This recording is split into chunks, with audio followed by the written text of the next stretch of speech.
G'day, welcome to Sumo's Projects and welcome to another special on this coronavirus lockdown.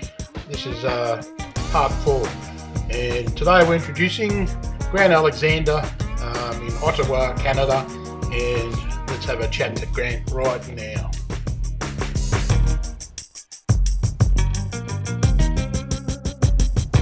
And just like that he appeared.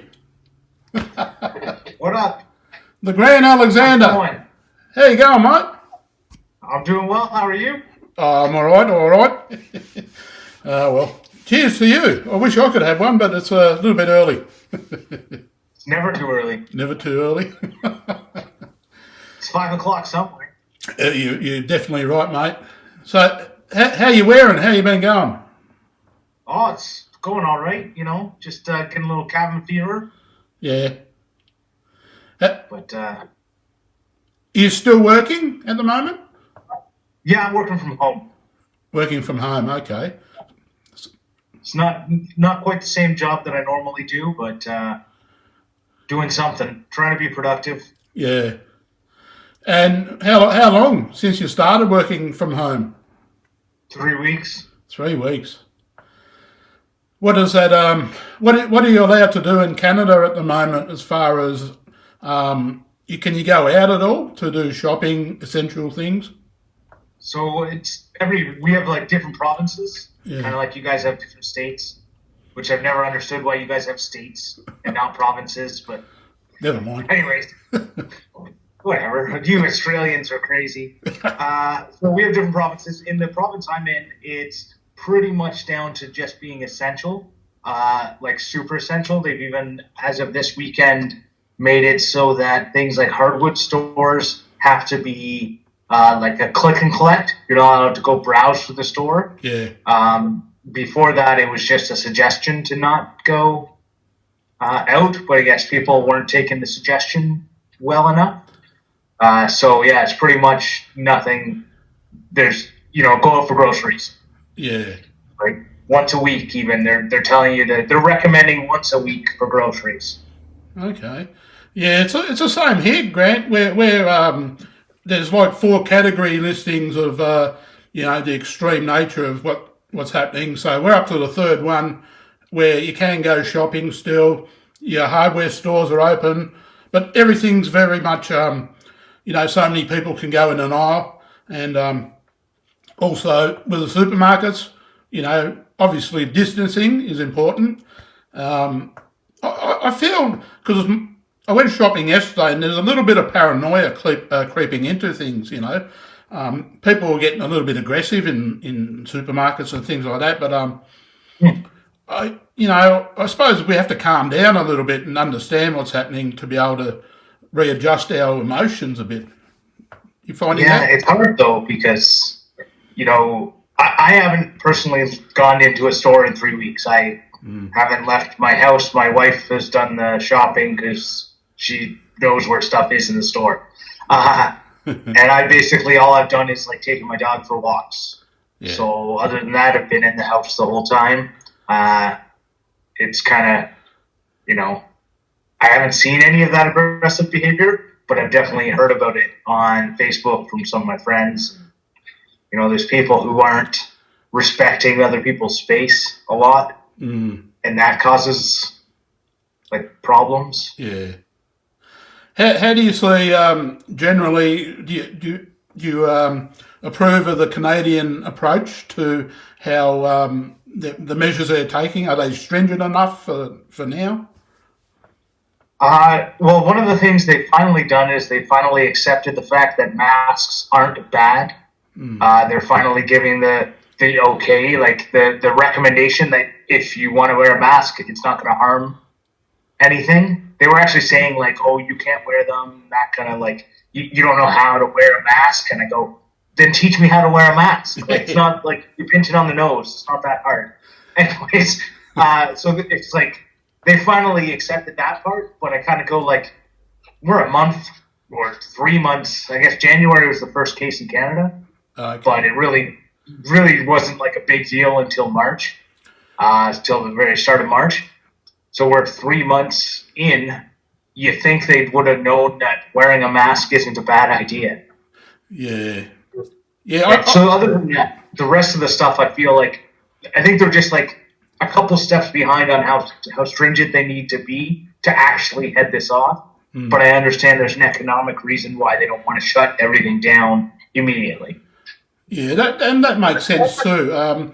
Like, there's still quite a few people working here. We don't know how long for, but it seems like the numbers aren't really too bad in Australia, giving comparisons to, dramatic climate over in Europe and, and in China, as it has been. It's been absolutely horrendous. But I reckon, we're catching up, and we hopefully get ahead of the game.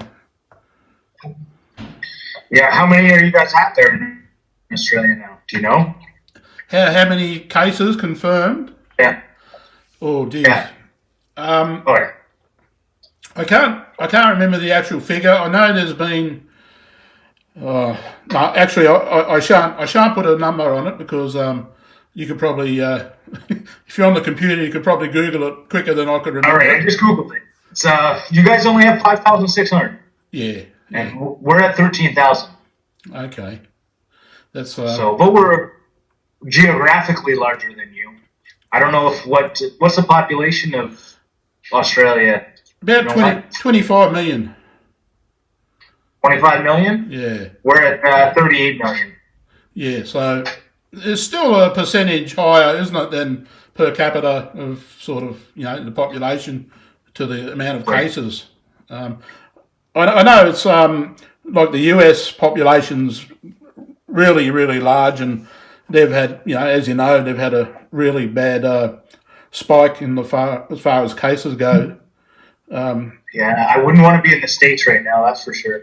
No, and like it's, I don't know, it's difficult everywhere, mate. And I kept saying to a few of my friends and that, because I'm working and you come home and you don't realise that anything's changed, apart from it becomes apparent when you turn the television on, and you think on the weekend I can still go out, but you can't. You can just do those essential things that that are recommended, and then rest of the time go in the shed, have some fun. I don't know. Right. Hopefully you got enough screws for the job or whatever. Yeah. Right. That's where I start thinking about, like, I know I have tons of wood, and I have tons of materials, and I have tons of everything I need, except for I want to do every single project of the stuff I need to go out and buy. Yeah. Right? Like, my mindset is always like, oh, you need to go and buy that. Well, that's not a good time to go and buy stuff. So. Yeah. But that's where my mind went. It's the same with, like, I don't really like going to work. I like working from home. Yeah. But as soon as you tell me I can't go to work, that's where I get, like, my mind goes, well, I want to go to work now. Yeah.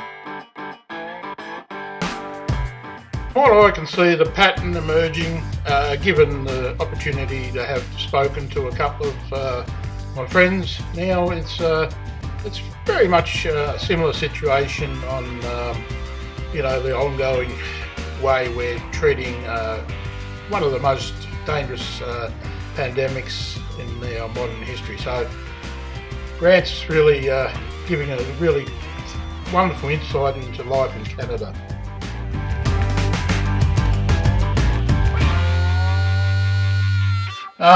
So what about the weather? Like, we're encroaching on our autumn season, which is, and then winter, I think, around about June. So, as far as cold days, I think we get about 8 degrees is a minimum during the daytime, and up to about 16, 17 degrees is a high. So, of an evening, it might get down to 0 or 5 degrees Celsius, whereas you're an extreme different climate in winter, aren't you? A little bit different, yeah. But luckily we're coming out of winter. Yeah. Because if this was during winter, I think people would go insane. You know what? If it was during winter, though, I think it wouldn't have spread as much because people wouldn't be out. I think actually being in spring, people were finally feeling like I can leave the house. It's like, I think today it was like 10 degrees. So it was a beautiful day today. Great day to go out for a walk. If it would have been one of those days that you take your kids to the park, Yeah. You know, but all the park structures have been closed down, and as of this week, they're going to be actually finding people if they're playing on parks and stuff. And anyways, weather has been improving, which at least we have that so that we can have a little bit of a smile. The other nice thing is we didn't get a lot of snow accumulation this year, so at least in my area. So that means that we had less flooding this year because the snow didn't all melt right at once. Yep. Which has happened in the last 2 years. We had massive floods that caused a lot of damage. So we have that. At least we don't have that this year to combine with the other things. So, as far as the geographic location, can you sort of give a bit of a pinpoint as to where in Canada you live? Well, I live in the capital, so I live in Ottawa. Ottawa. If you know it's above New York. Basically, I guess people are going to know what New York is. I would say it's above New York. Yeah. But it's we call ourselves Eastern. We're Central Canada. Depends on how you look at the map. We're way more east, but we're not the furthest east. Like the furthest east is like Newfoundland. We're nowhere close to that. But we're also Canada's just ginormous. You can drive for 16 hours and still be in my province. Oh wow! Right in Ontario. Oh, I didn't realize it was that big. Yeah. So and then there's after that. That's just one province. After that, there's Manitoba, Saskatchewan, Alberta, and British Columbia. Right, and each one of those is a day's drive at least. Yeah, I think I was comparing notes with someone in the US about going, Australia's the same size as the US, and then I did a Google search and realised we're a bit smaller, quite a bit smaller. So yeah, it's very sparse countryside. Like you're very well spread out over there, and yeah. I was because you've got a young family, haven't you? Yeah, I got a 2-year-old. Yeah, we were actually speaking over breakfast with granddaughter and over the internet, and because granddaughter had a child just recently around Christmas time, and we were saying she's the only one who wouldn't notice any difference on what's going on. So, what sort of impact would this have had, upon your child? Are they seeing a difference in day-to-day activity? They definitely are, because we used to go to these group play dates. I didn't go. My wife, she takes care of them full time. And we used to go to a play date all the time. So 3 or 4 times a week. The other thing is we're not able to visit the grandparents, right? So there's less family connection there. Just not being able to go to the park. We moved into a house that's down the street from a park for a reason, right? So that we could take her kid there and he could play. And now we have to walk by it and say, "Oh, the park's closed," and a 2-year-old. He doesn't get it, right? He doesn't understand why. So that's unfortunate. But we did have a chance to talk with my grandmother. She's 97, and we were able to have a little video chat with her this morning. So that was kind of nice to have. Yeah. So there is that kind of, I wouldn't have done that had it not been for this situation. That wouldn't have happened, right? I normally would see her at holidays, but obviously I'm not going to be seeing her now. So many things have changed in the world: employment, economies, medical systems, the way we react to others, social distancing, cleanliness. These are all rafts of measures that needed to be taken. Therefore, very important to the way we focus on the future. So let's continue on talking with Grant.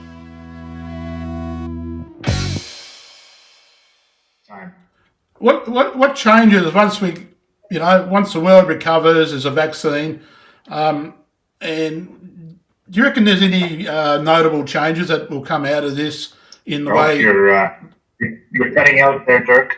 Oh, can you hear me? Can you hear me now? I can hear you now. Okay. Yeah, I was just saying. No. No. Yeah, go ahead. Once we come out the other side of this, Do you foresee any notable changes in the way the humankind sort of thinks about how we go ahead in the future, and how you educate your future generations to understand that this sort of thing is not what you want to happen, but it could happen? And do you reckon there's a positive sign out of all the negativity that's happening? Well, for me, I'm not one that likes handshakes. I never really liked handshakes, so at least we probably won't have handshakes anymore. Yeah. And I'm okay with that because I've always felt it awkward, and it's like, oh, I missed a hand, and then oh, that person squeezed really hard. I always just went it was way too much riding on a handshake, and I don't know. That's my joke about it, but really, I want to say that hopefully people are learning that capitalism isn't everything in the economy, right? Like the big, I'm sure you've seen the memes where they talk about, the marketing executive isn't the one that's needed right now. It's doctors, nurses, and people working in the shopping mart, right? The shopping centers, or not centers, whatever, food stores. They're the ones that are needed. I feel, and I really hope we start treating them better. Yeah. Like these essential workers, like yourself, who are currently still going out there, still needed to deliver things. I feel like we should treat, I know there's a lot of people making minimum wage here, and we even had a government that came in and rolled back the minimum wage that was supposed to go up this year, and they changed it so it didn't go up this year, and we kind of go. And now these people are all going into work facing a bunch of people who, are potentially going to infect them, and then they infect their families, and we're paying them nothing. Yeah. So hopefully we can get that and get it through people's heads that those people deserve more. And that's important you say that. It's a sign of gratitude and respect, isn't it? It's a simple concept that has been sort of lost in the time of a capitalistic society, where wealth growth has been just the main indicator of how we're supposed to be as humans. But in actual fact, 100 years ago, people used to be a little bit more simple in their approach and friendly towards others, and that's. I hope, if anything, that we can get back a little bit to showing that side of our human nature. I really hope that putting up these series of videos has been something of a comfort for people, and I thank you very much for the comments you've left, and and I just hope for the day when we get back to having not to live in so much fear about this sort of thing. Anyway, thanks guys, it's always much appreciated, and please keep commenting and keep the conversation going. Cheers, Sumo. Yeah, and that's another point too. If we go back 25, 30 years ago, or even before that,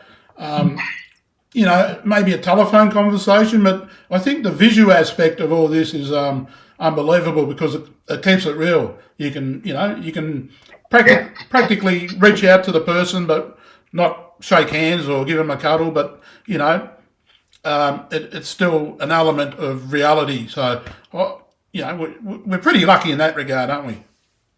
Yeah, I'd say so. It's definitely nice to have that aspect of it. Yeah.